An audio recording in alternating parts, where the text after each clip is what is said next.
আল্লাহর ওলি হযরত হাসান বসরি রাহমাতুল্লাহ আলাইহির জীবনীর মধ্যে পাওয়া যায়। ও ভাইজানেরা, হযরত হাসান বসরি রাহমাতুল্লাহ আলাইহির কাছে একজন মানুষ, যেই ব্যক্তিটার নাম ছিল আব্বাস, গুনাহ করত, আবার হুজুরের দরবারে সে তওবা করত। গুনাহ করত, আবার হুজুরের দরবারে সে তওবা করত, আবার গুনাহ করত, আবার তওবা করত। মানুষটা তওবার উপরে থাকতে পারত না, বারে বারে তওবা করত, আবার সে গুনাহ করত। ও ভাইজানেরা, কিতাবে এসেছে মানুষটা একবার নয় দুবার নয়, এইভাবে আল্লাহর ওলি হযরত হাসান বসরি রাহমাতুল্লাহ আলাইহির দরবারে 70 বার তওবা করেছিল। মানুষটা একদিন অসুস্থ হয়ে পড়ল, জওয়ান যুবক ছেলেটা বড় অসুস্থ হয়ে পড়ল, বিমারে পড়ে গেল। ছেলেটা বুঝতে পেরে গিয়েছে আমি আর বাঁচব না, আমি মারা যাব, আমার মরণ হয়ে যাবে। নিজের মাকে ডেকে বলল, মা আমি কত বড় গুনাহগার এটা তো তুমি জানো মা, আমি কত বড় গুনাহগার পাপী তুমি তো জানো মা, একবার যাও মা, একবার যাও। এই জামানার আল্লাহর ওলি হযরত হাসান বসরি রাহমাতুল্লাহ আলাইহির কাছে যাও মা, তুমি একটু ওনাকে গিয়ে যেমন হোক করে ডেকে আমার কাছে নিয়ে এসো মা। উনি আমাকে যদি তওবা পড়ায়, নিশ্চয় আমার আল্লাহ পাক তেনার ওসিলায় আমার তওবাকে কবুল করবেন, আমার জীবনের গুনাহগুলোকে আমার আল্লাহ পাক ক্ষমা করে দেবেন। জোরে বলুন, একবার যাও মা, একটু আল্লাহর ওলিকে গিয়ে বলো যে আমি আব্বাসের মা, আপনি চলেন, আমার ছেলেকে একটু তওবা পড়াতে হবে, আমার ছেলে বড় অসুস্থ, মৃত্যুর বিছানায় শুয়ে আছে, একটু চলেন। মহিলাটা গেলেন, ছেলের কষ্ট জানে, ছেলে আমার গুনাহগার। হাসান বসরির দরবারে গিয়ে বলছে, হুজুর আমি হলাম আব্বাসের মা, যে আপনার কাছে একাধিকবার তওবা পড়েছে, আবার গুনাহ করেছে, আবার তওবা করেছে, আবার গুনাহ করেছে। হুজুর শেষবারের মতো আমি আপনার কাছে একবার এসেছি হুজুর, আমার ছেলেটা বড় অসুস্থ, বিছানায় পড়ে আছে, যদি একটু আপনি যে আমার ছেলেটাকে একটু তওবা পড়াতেন, তা আমার ছেলের মনের আশা, তাকে হয়তো আল্লাহ মাফ করে দেবে, একটু চলেন। হাসান বসরি বলছে, ওর জানে ভয় নেই কেন? তোমার ছেলের জানে ভয় নেই কেন? আল্লাহকে ভয় করে না? তওবাটাকে কি ছেলেখেলা পেয়েছে? বারবার তওবা করে, বারবার তওবা খেলাপ করে, আবার তওবা পড়ে, আবার গুনাহ করে, একবার দুবার 70 বার। তোমার ছেলে ভেবেছেটা কি সস্তা? যাও তোমার ছেলেকে যে বলো আমি আসতে পারবো না, আমি যাব না, ও বুঝুক তওবা কি জিনিস, আমি ওকে তওবা পড়াতে যেতে পারবো না। গুনাহগার বান্দাটার মা কেঁদে কেঁদে কেঁদে কেঁদে চোখের পানি ফেলতে ফেলতে বাড়িতে এলেন, এসে বলছে, বাবা ছেলে হাসান বসরি আমাদের বাড়িতে আসবে না, তোমাকে তওবা পড়াতে আসবে না। উনি মনে দুঃখ পেয়েছে, তুমি বারবার তওবা পড়ো, বারবার ভঙ্গ করো, তাই উনি আর তোমাকে তওবা পড়াবে না। ছেলেটা কাঁদতে লাগলেন, ও রব্বুল আলামিন আল্লাহ পাক, ও রব্বুল আলামিন আল্লাহ, আপনার বান্দা আমাকে ফিরিয়ে দিয়েছে, আল্লাহ আপনি আমাকে যেন ফিরিয়ে দেবেন না। আল্লাহ পাক যদি আপনি আমাকে ফিরিয়ে দেন, আমার আর জাহান্নাম ছাড়া আর কোনো রাস্তা নাই। ও রব্বুল আলামিন আল্লাহ পাক, আপনি আমাকে মাফ করে দিন, আপনি আমাকে ক্ষমা করে দিন। গুনাহগার মানুষটা তার মাকে ডেকে বললেন, আম্মা জান আমি মারা যাব, আমার মরণ হয়ে যাবে, তবে আমার মরণের পরে আমাকে যেন কবর দেবে না মা, আমার জানাজার নামাজ পড়াবে না মা, তুমি তোমার পা খানা নিয়ে আমার কপালের উপরে রাখবে, আমার কপালের ওপরে তোমার পাখানাকে রেখে একটা হাতে দড়ি নেবে, আমার গলায় দড়িটা বেঁধে দিয়ে গোটা শহরটা আমাকে টেনে টেনে হিচড়ে হিচড়ে ঘুরবে। গোটা শহরটা আমাকে এইভাবে গলায় দড়ি দিয়ে টেনে টেনে বেড়াবে মা। যদি আমাকে এইভাবে কষ্ট দাও আর তোমার পা যদি আমার কপালের উপরে রাখো মা, তাহলে মনে হয় আল্লাহ পাক আমাকে ক্ষমা করে দেবে। মা আমার এই কথাটা রেখো মা। ছেলেটা সাকরাতুল মওতের কষ্ট হতে হতে মারা গেল। মা চিন্তা করছে, ছেলে ওসিয়াত করেছে যাবার সময় দুটো। এক নাম্বার ওসিয়াত হলো ছেলেটা তার কপালে আমার পা রাখতে বলেছে, আর দ্বিতীয় নাম্বার হলো তার গলায় দড়ি দিয়ে গোটা শহরটা সে ঘোরাতে বলেছে। জমিনে রাস্তায় ঘিসড়ে ঘিসড়ে গোটা শহরটা তার লাশটাকে নিয়ে ঘুরতে বলেছে। কি করব, ছেলের ওসিয়া। আর যদি এইভাবে কবর দিই, যদি আল্লাহ পাক আমার বাচ্চাকে মাফ না করে। যখন ওই মহিলাটা তার পাটা নিয়ে ছেলের কপালে রাখবে, রাখার জন্য তোড়জোড় হচ্ছে, প্রস্তুতি নিচ্ছে, এমন সময় গায়েবী একটা আওয়াজ শুনতে পাওয়া গেল, হে আল্লাহ পাকের বান্দি, খবরদার খবরদার, তোমার এই পাটা তার কপালে রেখো না। ওই কপালটা হলো সেজদা করার জায়গা, তোমার এই পাটা খবরদার তার কপালে রেখো না।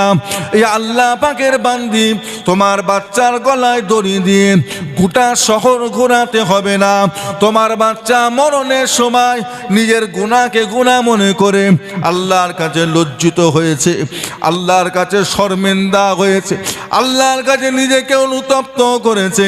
আল্লাহর কাছে দাঁড়াবো কি করে, সেই নিয়ে বান্দা বড় শরম হয়েছে, ভয় খেয়েছে। আল্লাহ পাক সেই কারণে তার জীবনের সমস্ত গুনাহগুনুক আল্লাহ ক্ষমা করে দিয়েছে। জোরে বলুন না।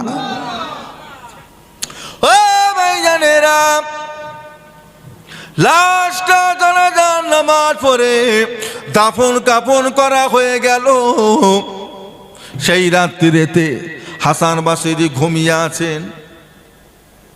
আল্লাহ পাক তেনাকে স্বপ্নের মধ্যে দেখাতে লেগেছে, হাসান, এই হাসান, কোন সাহসে তুমি আমার বান্দাকে তওবা পড়াতে গেলে না? আমার বান্দা মাপ চাওয়ার আশা করেছে, সে তো তওবা করতে চেয়েছে, তোমার এত বড় সাহস হলো কি করে? আমার বান্দা তোমার হাত কানাকে ধরে তওবা পড়বে, এটা তার মনের আশা, এটা তার মনের বড় আশা ইচ্ছা। তুমি কোন সাহসে গেলে না হাসান? খবরদার খবরদার, এই রকম যেন দ্বিতীয়বার না হয়।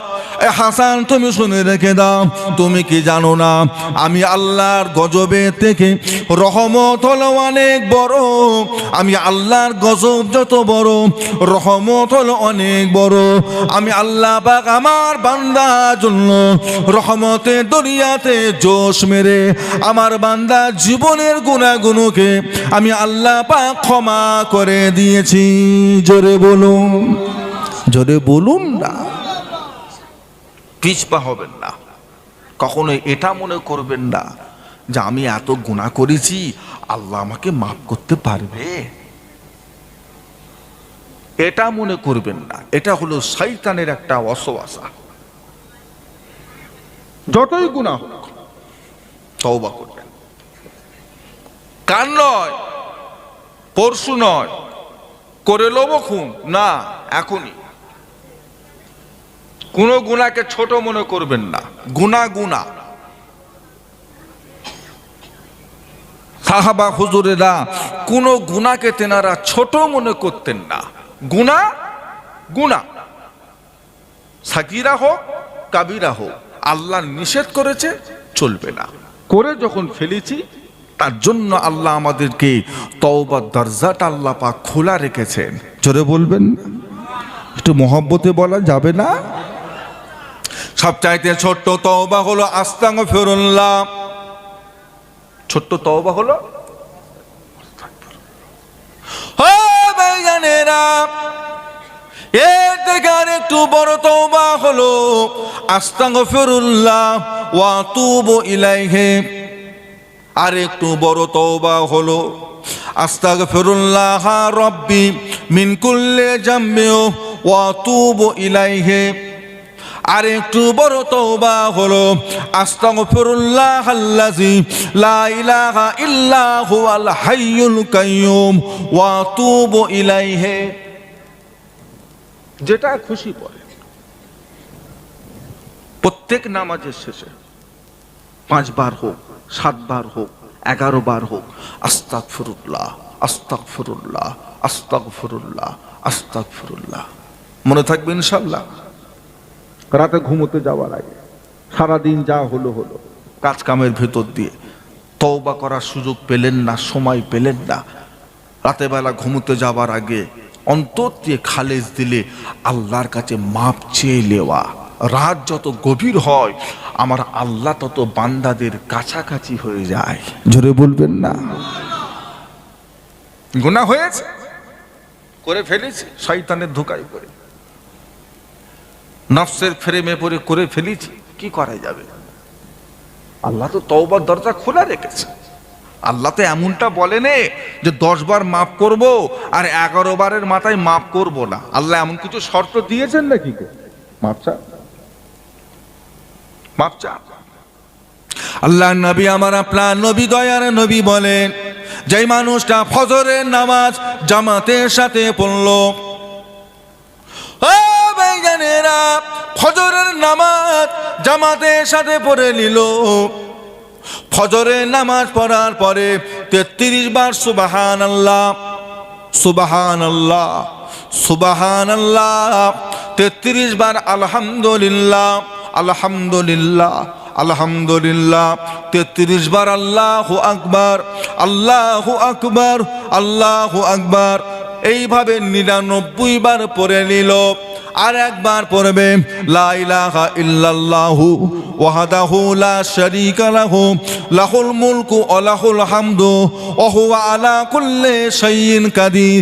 এইভাবে যেই মানুষটা 100 পরিপূর্ণ করে নিল, আল্লাহ রাসূল বলেন ওই ব্যক্তির গুনার পরিমাণটা যদি সমুদ্রের ফেনার সমতুল্য হয়ে যায়, সমুদ্রের ফেনাটা যতটা পরিমাণ যদি সেই পরিমাণ গুনাহ হয়ে যায়, আমার আল্লাহ পাক ওই বান্দার অত পরিমাণ গুনাহগুলোকে আমার আল্লাহ পাক ওই বান্দার ক্ষমা করে দেবেন। জোরে বলুন, জোরে বলুন। 33 বার সুবহানাল্লাহ, 33 বার আলহামদুলিল্লাহ, 33 বার আল্লাহু আকবার পড়তে 1 ঘন্টা লাগবে তো? তাহলে 8 ঘন্টা কতক্ষণ? 5 মিনিট, 10 মিনিট লাগে না, 5 মিনিট।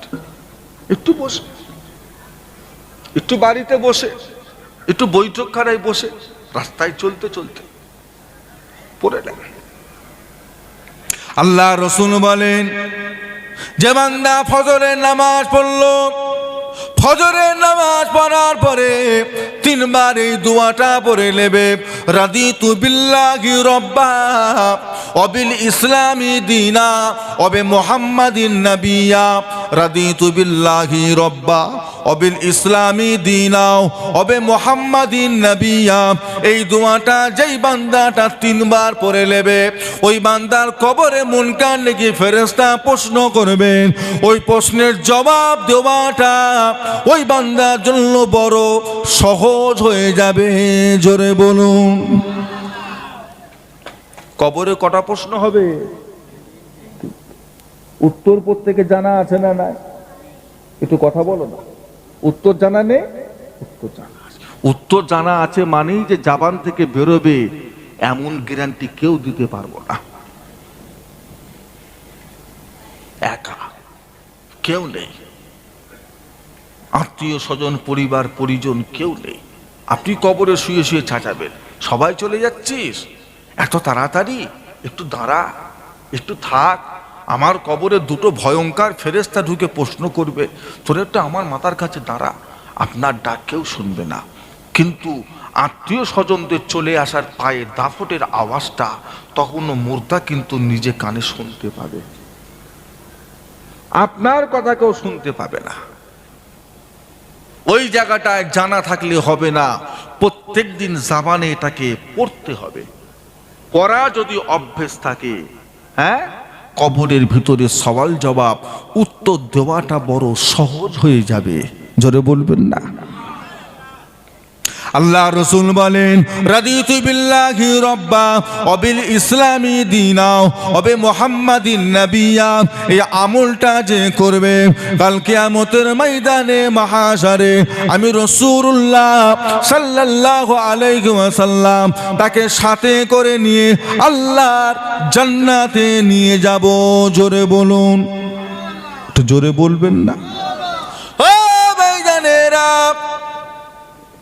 আল্লাহ রসুল বলেন যে বান্দাটা ফজরের নামাজের পরে সূরা হাসরের লাস্টের 3টে আয়াত যে পড়তে পারবে, সূরা হাসর লাস্টের 3 আয়াত, হুয়াল্লাযীনা লা ইলাহা ইল্লাহু আলিমুল গায়বি ওয়াশ শাহাদা হুয়ার রহমানুর রহিম, হুয়াল্লাযীনা লা ইলাহা ইল্লাহু আল মালিকুল কুদ্দুসুস সালামুল মুমিনুল মুহাইমিনুল আজিজুল জব্বারুল মুতাকাব্বির সুবহানাল্লাহি আম্মা ইউশরিকুন হুয়াল্লাহুল খালিকুল বারিউল মুসাব্বিরুল লাহুল আসমাউল হুসনা ইউসাব্বিহু লাহু মা ফিস সামাওয়াতি ওয়াল আরদ ওয়া হুয়াল আজিজুল হাকীম।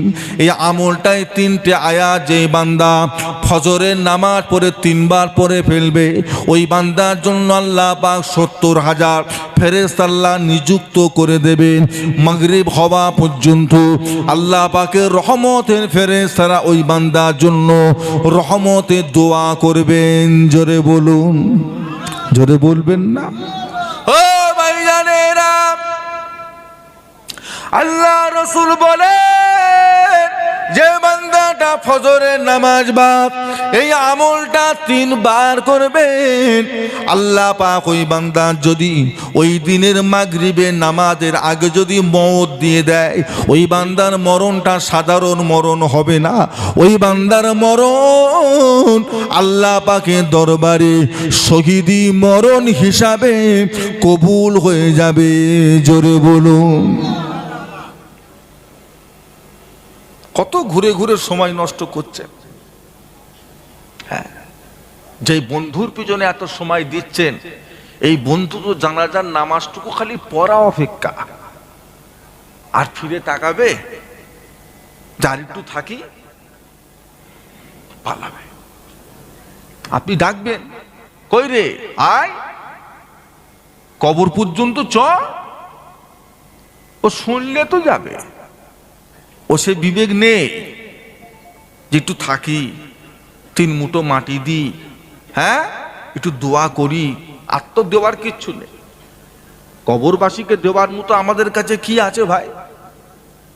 বাপ শুয়ে আছে, দাদু শুয়ে আছে, নানা শুয়ে আছে, নানি শুয়ে আছে, চাচা শুয়ে আছেন, চাচি শুয়ে আছেন, কত বন্ধু শুয়ে আছে।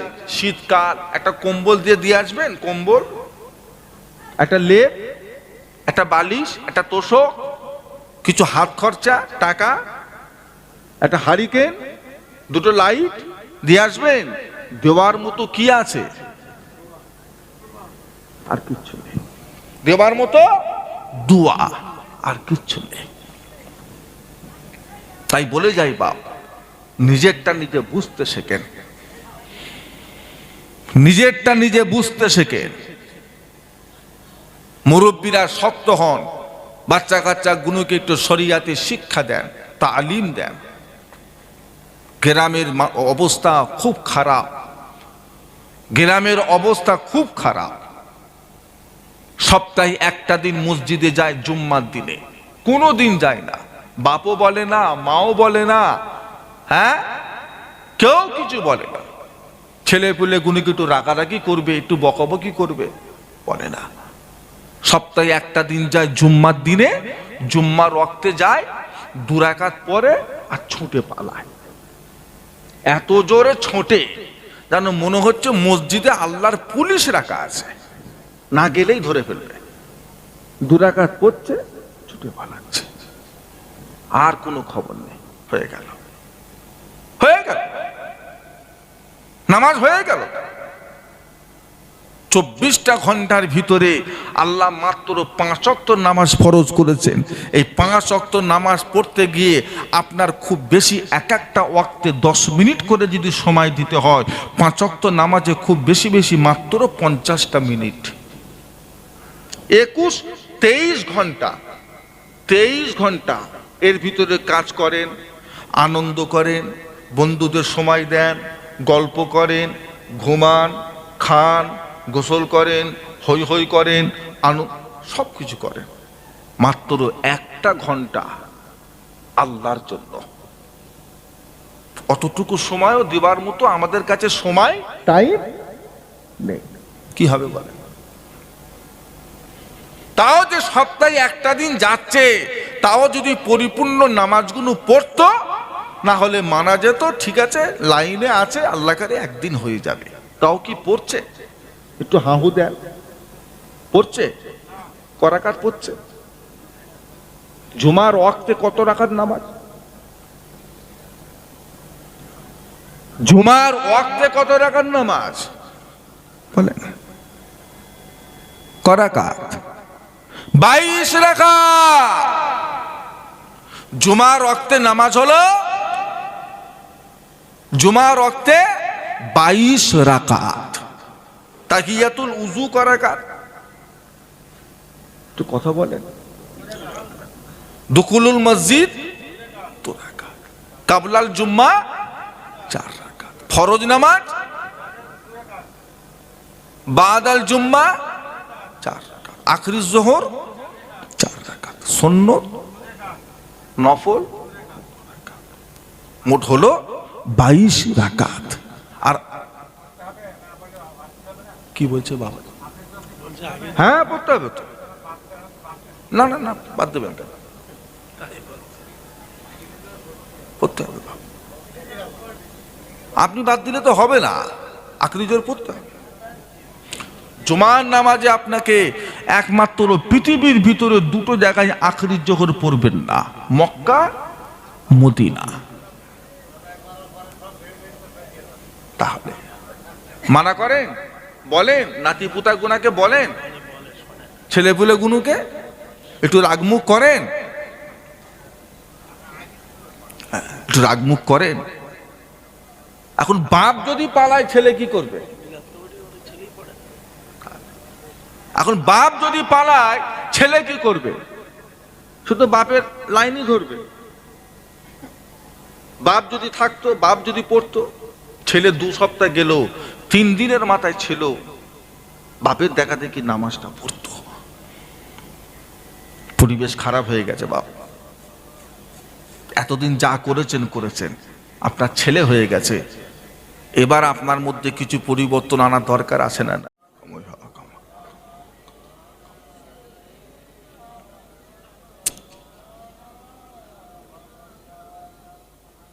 قال الله تعالى في كلام المجيد والفرقان الحميد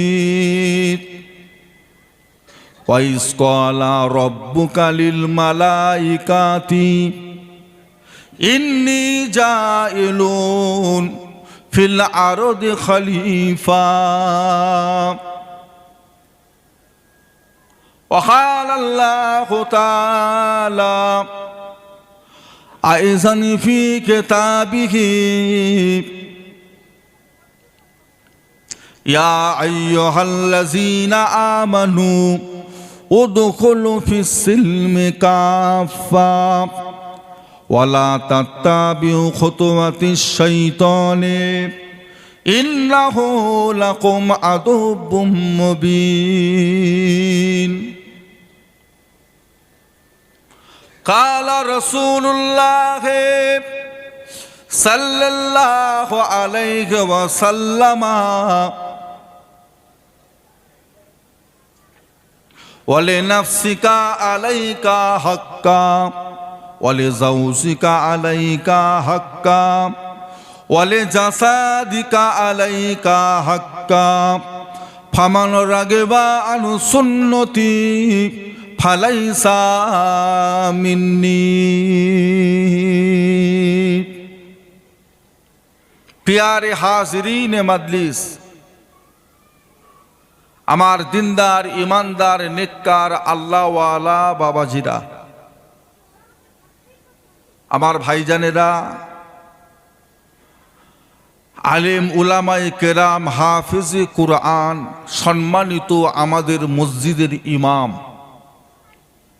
সম্মানিত আমাদের মসজিদের মুয়াজ্জিন সাহেব, আল্লাহ তাআলার নামাজি মুসল্লি বান্দারা,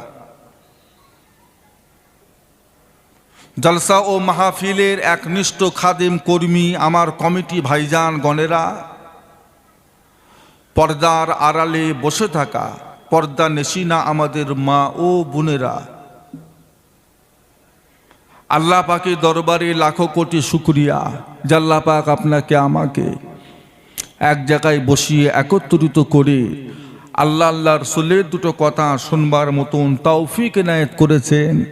তাই আমরা সকলে মিলে আমাদের আল্লাহর শুকরিয়া আদায় করি। সকলে বলুন আলহামদুলিল্লাহ, একটু মহব্বতের সাথে আলহামদুলিল্লাহ। এই সময়টিতে আল্লাহ পাক কিছু মানুষকে রোগ দিয়ে, বিমার দিয়ে নার্সিংহোমে, হসপিটালে, বাড়িতে আল্লাহ শুইয়ে রেখেছেন। কিছু মানুষ শয়তানি ধোকায় পড়ে তাসের আড্ডায়, জুয়ার আড্ডায়, জেনার আড্ডায়, নোংরা জায়গাতেও কিছু মুসলমান বসে আছে। আবার কিছু মুসলমান বর্তমান সময়ে তারা বেদিন বেঈমান জালেমদের অত্যাচারে ভারতবর্ষের বুকে বড় কষ্টের সাথে তারা জীবন যাপন করছে। রব্বুল আলামিন আল্লাহ পাক আপনাকে আমাকে সর্বদিক থেকে হেফাজত করে অল্প কিছু সময়ের জন্য দুনিয়ার বুকের বেহেশতের বাগানে একত্রিত করেছেন। তাই আমরা সকলে মিলে আমাদের আল্লাহর শুকরিয়া আদায় করি। সকলে বলুন আলহামদুলিল্লাহ। পবিত্র মাস, যে মাসটাতে আমরা এসে বসেছি, মাসটা আল্লাহ পাকের কাছে বড় দামি মাস। এই মাসটার নাম হলো কি মাস বাপ? রজব। আরবি 12টা মাস দুনিয়ার শুরু থেকে।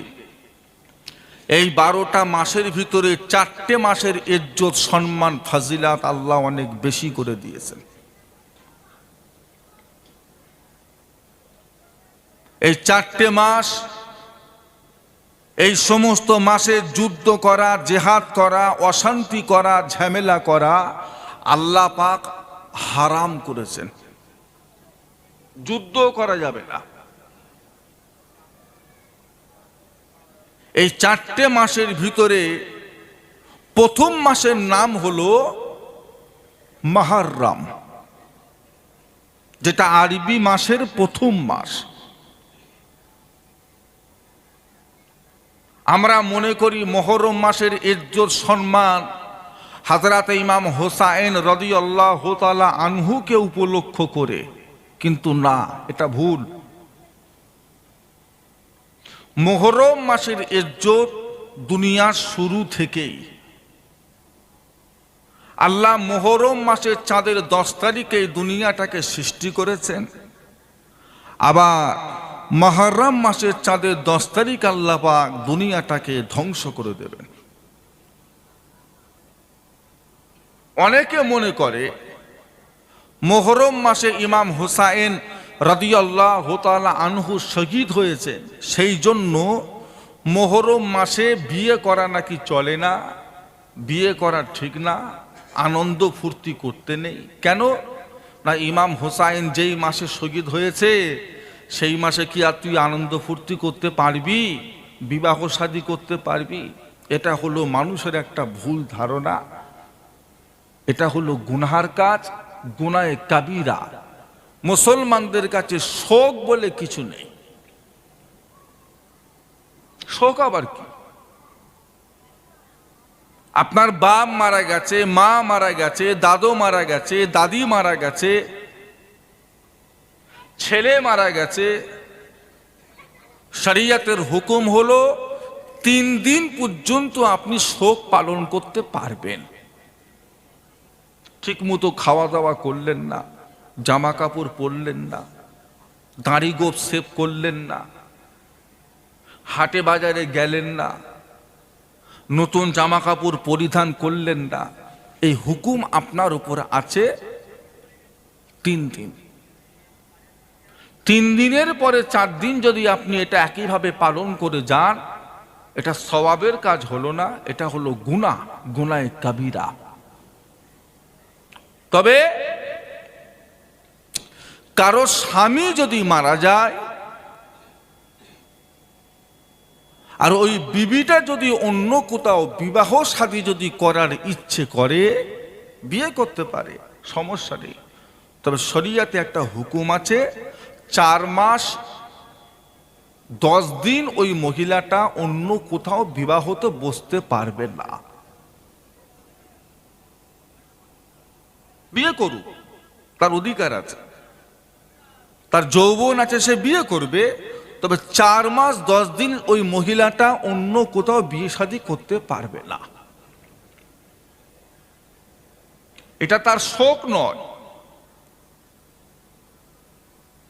এই হুকুমটা আল্লাহ পাক এজন্যই দিয়েছেন যে প্রথম পক্ষ যার কাছে এতদিন ওই মহিলাটা বিবি হিসাবে ছিল, এর ঔরসে যদি ওই মহিলার গর্ভে যদি কোনো বাচ্চা নেয়, জন্ম নেয়, প্রথমে বোঝা সম্ভব না।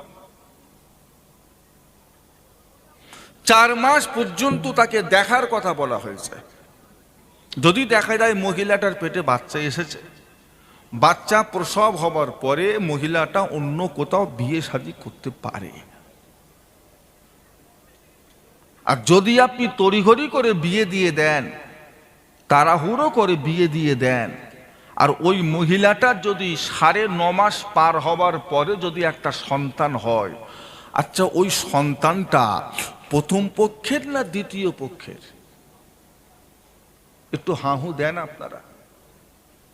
আমার কথা বোঝা যাচ্ছে না বাপ? যাচ্ছে? ওই সন্তানটা কার? প্রথম পক্ষ স্বামীর না দ্বিতীয় পক্ষ কার? তাহলে একটা অশান্তির ব্যাপার আছে। দ্বিতীয় পক্ষ যদি বলে আমি তোমাকে বিবি হিসাবে নিতে পারি, তবে এই বাচ্চাটাকে আমি লব না। আর যদি ওটা প্রথম পক্ষেরই যদি সন্তান হয়, তার তো বাপই নেই, ও দায়িত্বটা নেবে কে? সেজন্য বলা হয়েছে 4 মাস 10 দিন অপেক্ষা করার কথা। এটা শোক পালন নয়, এটা একটা ইদ্দাত পালন করতে হয় বুঝার সুবিধার্থের জন্য। শোক বলে কিছু নেই। তাহলে 4টে মাসকে আল্লাহ হারাম করেছেন। এই 4টে মাসের প্রথম মাসের নাম হলো কি নাম? মুহররম। দ্বিতীয় মাসের নাম হলো রজব, যে মাসটাতে আমরা আজকে এসে বসেছি। 3 নম্বর মাসের নাম হলো জিলকাদ, আর 4র্থ মাসের নাম হলো জিলহজ। ওই 2টো মাস আল্লাহ পাক যুদ্ধ জিহাদ করতে নিষেধ করলেন কেন? না, ওটা হলো হজের মাস। দেশে যদি যুদ্ধ হয়, অশান্তি হয়, তাহলে মানুষ স্বাধীনভাবে একটু আরামের সাথে আল্লাহর কাবার হজ করতে যেতে পারবে? সমস্যা। আল্লাহ ওই 2টো মাসকে আল্লাহ হারামের মাসের মধ্যে ফেলেছেন। যুদ্ধ জিহাদ চলবে না, অশান্তি চলবে না। আমরা যে মাসটাতে বসেছি, রজবের চাঁদ, এই চাঁদে বিশেষ কোনো ইবাদত নেই যে এই মাসে 2টো রোজা রাখলে 1 বছরের গুনাহ মাফ হয়ে যাবে, 10 রাকাত নফল নামাজ পড়লে 1 লক্ষ রাকাত নামাজের সওয়াব পাওয়া যাবে। এমন কোনো বিশেষ ফাজিলাত নেই। তবে এই মাসে অল্প ইবাদত করলে সওয়াবের পরিমাণটা আল্লাহ অনেক বেশি করে দেবে। জোরে বলুন না, একটু মহব্বতে বলা যাবে, সকলে মিলে বলেন না। আর দরুদ শরীফ পড়ে সুবহানাল্লাহ বলে আলহামদুলিল্লাহ বলে কি আর বড় লোক হয়েছে? যে তাই মনে করছেন আপনারা? বাবাজিরা, দরুদ শরীফ পড়ে কেউ বড় লোক হয়নি।